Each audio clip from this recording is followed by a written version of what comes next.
Alright, today we're going to talk really quickly about shearing sheep, and you can see I've got one in my hand and one on a stand.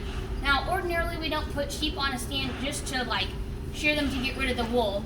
Typically we would put them on a stand if we're going to shear them for a show. This sheep's old, she's not going to be shown, she's way past being eligible to be showed, but we need to shear her to get rid of the wool. Now, sheep are sheared usually one, sometimes 2 times per year. My sheep are sheared twice a year, once in the springtime to get them ready to go out to the pasture, and then once shortly before lambing. Now, it's not quite lambing time here yet, we've got a few weeks to go, but I want to have a little bit of regrowth back on them, and I want to get them sheared before it gets too terribly cold outside, so they have a little bit of wool back on them to help protect them, even though they're going to be in the barn and they're going to be protected anyway. So typically if we're just shearing to get rid of the wool, we don't really put them up on a stand like that because it takes longer. Most of the sheep aren't used to being on the stand. My old sheep have been handled so much it's not really a big deal. Younger sheep like this, it wouldn't be as big of a deal just to put them up on a stand really quickly to shear them that way. But if you're doing a whole bunch, it just takes too long. If we're shearing for a show, like I said, it's going to go slower because we're going to do a better job and get the wool off a little tighter and make it look a little bit neater. So in the case that we're typically shearing sheep, typically what we're going to do is we're going to roll the sheep over on its butt, so that way its legs are not underneath it. So when we go to roll a sheep, basically what we're going to do is we're going to grab on our flank, twist her head a little bit, and roll them down towards the ground, and then we can pull them back towards us. So that way we've got their body weight off their legs, and that way she can't go anywhere. So if I was going to be shearing her, I would kind of prop her like this and be able to shear her belly, and be able to roll her from one side to the other. And you can see with her legs not underneath her, she's not going to get up and go anywhere, and I don't have to worry too much about it. So I would shear through her belly. After I shear through her belly, I'd kind of roll her from one side to the other until I'm done, and then I would let her back up. Now, if you weren't in agriculture and you didn't know what was going on or why I was flipping that sheep, it probably wouldn't look real great. She's not being harmed in any way, shape, or form. It's actually safer for her to get sheared like that than it is for me to put her up on the stand or to just hang on to her like this, because she's going to be more likely to move around this way. That way she's kind of in one spot and she can't wiggle near as much. Now, typically sheep are going to wiggle around. It's not like we're hurting them when we're shearing. It's basically like getting their hair cut. But sheep aren't always the smartest animals in the world. It's kind of like when you take a little kid to get their first haircut. They're probably not going to sit the stillest in the world. So, we've got the sheep up on the stand. We're going to shear this way mostly so you can see kind of what it looks like today up here. And this is how we're going to do this for class. My shears that I'm going to use has the blades on it, okay? These blades are what we call 13 tooth. So if we count, there's 1, 2, 3, 4, 5, 6, 7, 8, 9, 10, 11, 12, 13 teeth on this. So on our blades, we have a bottom blade, which is called the comb. The number of teeth and the length of the teeth determine how much wool is going to get left on. 13 is a pretty average number for taking the wool off quickly because it shears fast, but it leaves a little tiny bit of wool left on there to help protect the sheep yet. The cutter is the top part of the blade, and that's actually, so this part here is actually the part that moves back and forth and is the one creating the friction that's actually going to do the cutting. So if I turn it on, you'll see the bottom blade doesn't actually move. The top blade is the one that's going back and forth. This big knob that sticks out, this is just the tension. So the tension either tightens down or loosens up the blades depending on which way I turn it. In some cases, I might need to tighten it down a little bit more just to make sure my blades don't, that they clump down enough just to make sure the hair gets cut. But I don't want those too tight because I don't want to create unnecessary friction that's going to heat up my blades quickly. Anytime I go to shear, I'm going to want to make sure I have oil around. The oil helps keep the blades lubricated and from getting too hot, so anytime I go to shear, I'm going to make sure I start with it oiled up and ready to go. So we've got that done. I've already checked my blades before we got started to make sure that they're put in the right spot. Now when we go to start shearing on a sheep that's pretty woolly like this, if we look, she's got about 1.5 inches, probably 2 inches of wool on her. If we're going to start, we don't just want to start in the middle because it's not going to cut very well. So what I'm going to do, if I had her flipped over, I would start kind of in her chest and work down towards her belly. But in this case, I obviously can't do that. So what I'm going to do is either start down here by her leg and work her way up here by her front leg and work her way up, or right back here by her tail is kind of my favorite spot to start because it's an easy spot to get at. So you want to start in a spot where the wool's not super long so you can get at it and get underneath it better. when we're shearing, it's kind of like shaving. The goal is to keep the blades flat, flush against the skin. So you're gonna have to kind of, because they're not perfectly flat like a board, you're gonna have to kind of wiggle your hand, your arm, your wrists, your elbow, your shoulder around to make sure that those clippers stay flat and flush. If you tilt it too far this way, you're not gonna cut the wool because there's gonna be a gap. And if you tilt it too far this way, it's either gonna push into the skin and you'll end up cutting it, or it's gonna give you some pushback and it's not really gonna do anything and your sheep's gonna get upset. So that's the goal, to keep it flat. You need to go at a consistent, kind of even speed. We don't want to rush through it, but at the same time, we don't want to go real slow either. So I'll kind of show you what it looks like to get started, and then we'll probably stop so you can hear me a little better and go from there.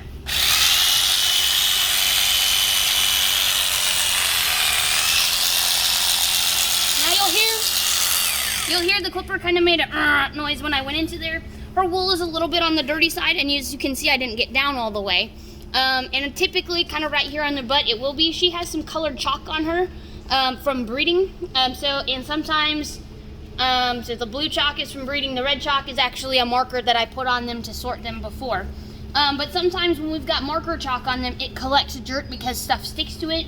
And so that makes that spot, especially because this had oil in it, that makes that spot a lot dirtier. So as we get past that, the clipper should run a little easier. We'll try again.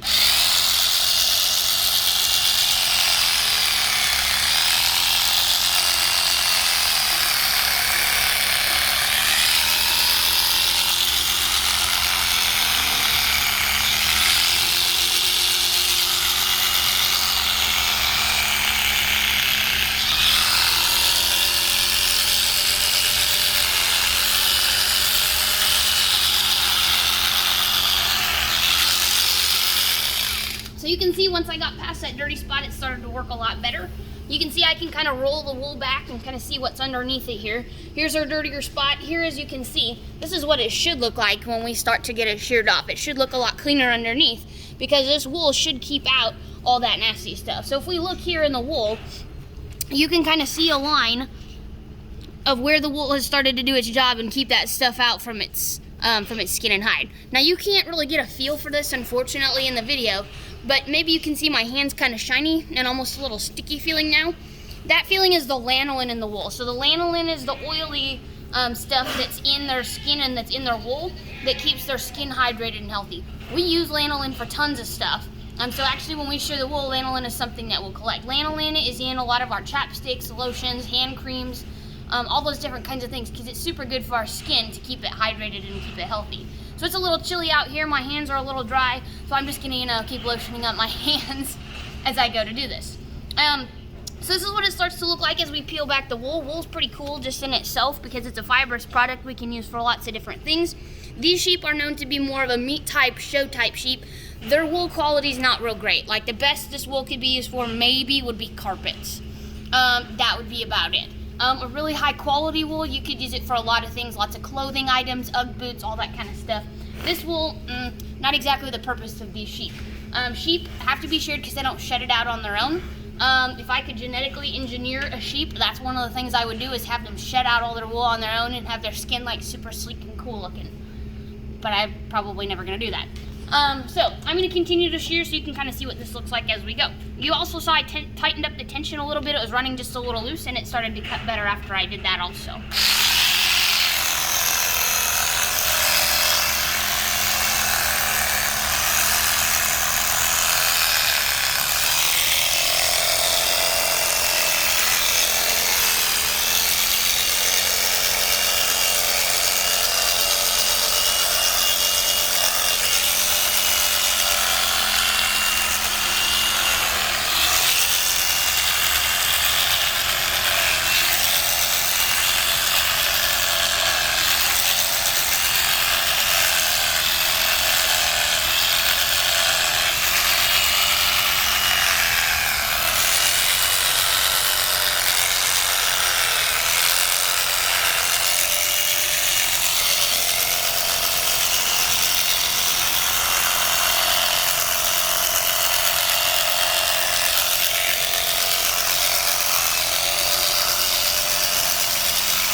So as you can see, I about got this side done. I kind of got this off, and for the most part, one nice little piece.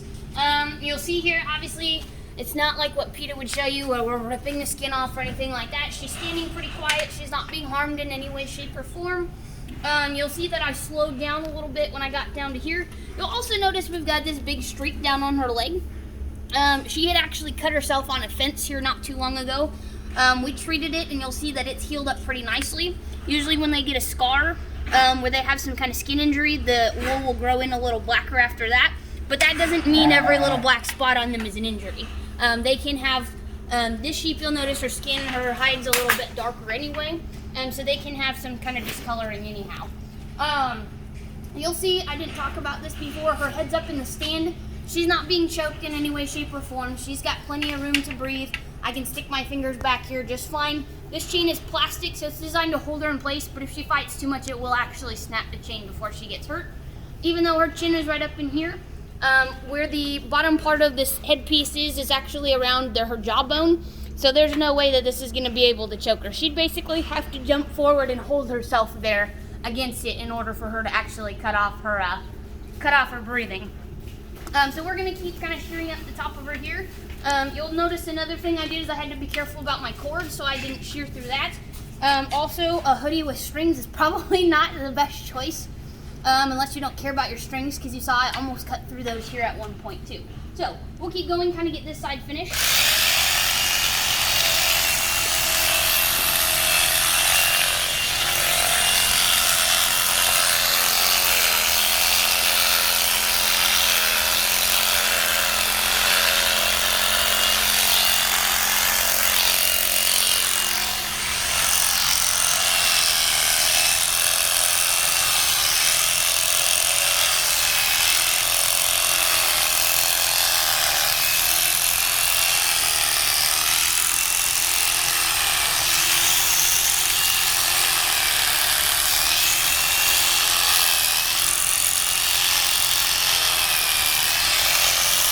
See, she's kind of sliding off the stand on me. I don't want her to go too far that way, otherwise she's going to end up tipping this thing over. So I'm going to come back here and I'm going to kind of push her that way a little bit. And then since I'm back here, I'm just going to start on this side.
You'll hear my clippers not exactly cooperating the best. I did not put fresh, sharp blades on before I started this. So these blades aren't exactly the best, the sharpest in the world for this particular job. The sharper your blades are, actually the better job it does cutting. The quicker you can go, you'll see I slowed down a little bit, especially when I got to this dirty zone. And now that we've got her more sheared, you can see exactly where some of that colored stuff was that kind of left the dirt in her wool. So this is usually more what it looks like when we get them sheared off. So we'll kind of keep rolling through, try to get a little bit more of this here done.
Now my blades are not cooperating very well. I'm almost done. This is the last one for today, so I'm not going to, there we go. You'll see how my clipper spread up. That meant I definitely needed more oil on this one. Now we're cooking a lot better. If I had more sheep to do, I would put on a new pair of blades. But since I'm not tonight, I'm just going to roll with trying to get this last little bit done.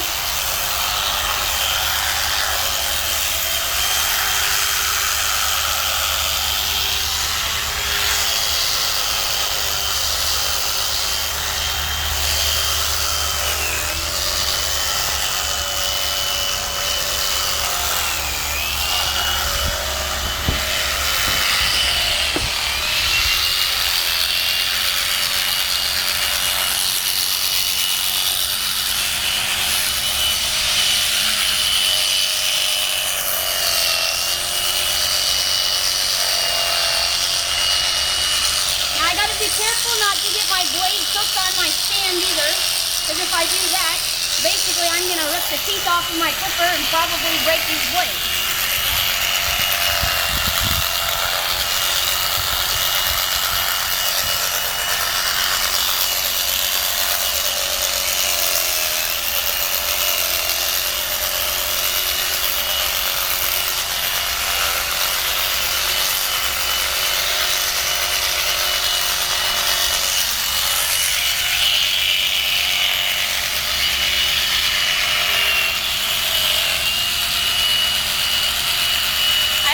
Want to get too close to my plastic piece, because if I do, I'll probably just shear right through that, and then I've got a problem because my sheep's running wild and free.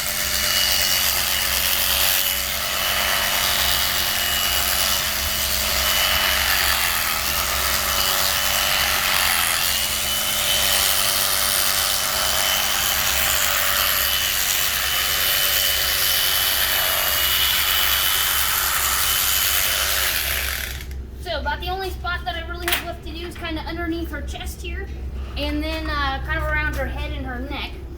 Typically, if I was going to do under her chest, it wouldn't be a big deal because I'd have her up between my legs kind of down here on the ground, and I'd just shear straight down. On the stand, it's a little bit different. So actually what I'm going to do is I'm going to lift her leg, which straightens out all that skin, and then I'm going to run my clipper under there quick.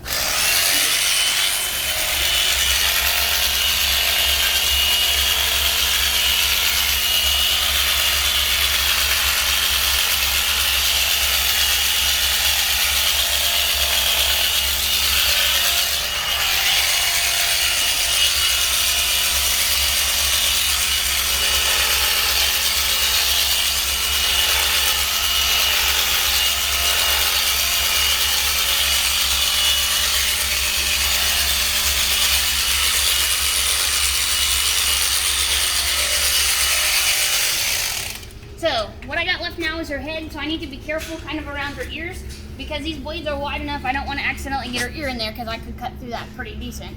Be careful around her eyes. So I'm just going to get the back part of her head cleaned off, and then after I do that, I'm going to take her out of the stand to finish up the rest of her head. I'm short, so I got to move up.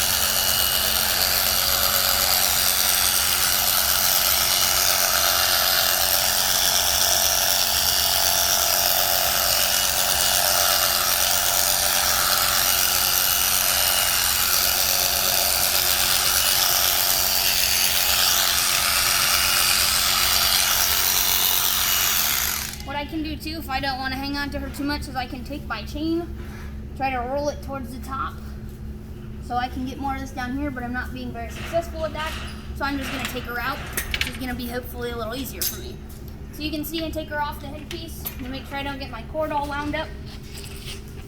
And then I'm going to finish her head.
That's all there is to it.